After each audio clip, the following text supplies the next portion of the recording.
এখন নিশ্চিত করার দায়িত্ব। বর্তমানে সরকারে যারা আছেন তাদের প্রতি আমাদের আহ্বান থাকবে, অবশ্যই সরকারেরই দায়িত্ব হচ্ছে দেশকে এগিয়ে নেওয়ার। আমরা যারা সরকারের বাইরে আছি আমাদের দায়িত্ব হচ্ছে ন্যায্য কাজে সরকারকে সহযোগিতা করার, সরকার ভুল করলে তাকে টান দিয়ে ধরার এবং তাদেরকে সংশোধন করে দেওয়া, প্রতিবাদ জানানো। সরকার যদি ভালো কাজের উদ্যোগ নেয় তাহলে আমরা বরাবর বলে আসছি, বিশেষ করে সংসদে গিয়ে প্রথম দিনই বলেছি, শেষ দিনও বলেছি যে আমরা সরকারের সকল ভালো কাজের সহযোগিতা করব। কিন্তু দেশের কোনো ক্ষতি যদি হয় আমরা নীরবে বসে থাকবো না, অবশ্যই আমরা আওয়াজ তুলব, প্রতিবাদ করব, প্রয়োজনে আমরা প্রতিরোধ গড়ে তুলব। এটি হবে একটা দায়িত্বশীল বিরোধী দল হিসাবে আমাদের কাজ। তা আমরা একটা জিনিস লক্ষ্য করেছি যে জাপান বাংলাদেশকে নিয়ে অনেক চিন্তা করে। তারা একটা কথা বলেছে যে বর্তমান সংসদটা অতীতের গতানুগতিক সংসদের একটু ব্যতিক্রম আমাদের কাছে মনে হচ্ছে। তোমরা যেমন একদিকে প্রতিবাদ করছো, আরেকদিকে তোমরা সহযোগিতাও করছো। এইভাবে যদি তোমরা তোমাদের দেশকে ভালোবাসো তাহলে আমরাও তোমাদের প্রতি ভালোবাসা বাড়িয়ে দেব। এটা কিন্তু তাদের একটা অত্যন্ত মজবুত বার্তা এই দেশ এবং জনগণের জন্য। এটা আওয়াজ খুব মজবুত ছিল। আমরা প্রবাসীদের সাথে যখন বসেছি তারা বলেছে আমাদের অনেক প্রবলেম আছে, কিন্তু আমাদের একটা দাবি খুবই জোরালো, এটা হলো গণভোটের রায় যেন বাস্তবায়ন হয়। আমরা ভোট দিয়েছি, আমরা যেন আমাদের ভোটের মূল্যায়ন হয়েছে এটা আমরা দেখতে পাই।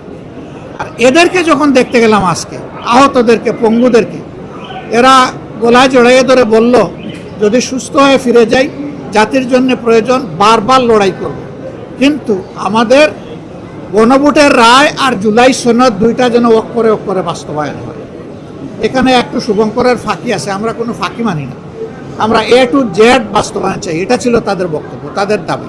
কোনো ফাঁকি ঝুঁকি চলবে না, সব কিছু আমাদের প্রত্যাশার আলোকে হতে হবে। তো এই মেসেজগুলো আমরা নিয়ে এসেছি। আমরা তাদেরকে সম্মান করি, ধারণ করি, পুরো দেশকে আমরা ভালোবাসি। আমরা সবাই মিলে ইনশাআল্লাহ দেশের সমস্যারও সমাধান করে সামনে এগিয়ে যাব এবং দেশের উন্নয়নে আমরা সবাই মিলে একসাথে কাজ করব।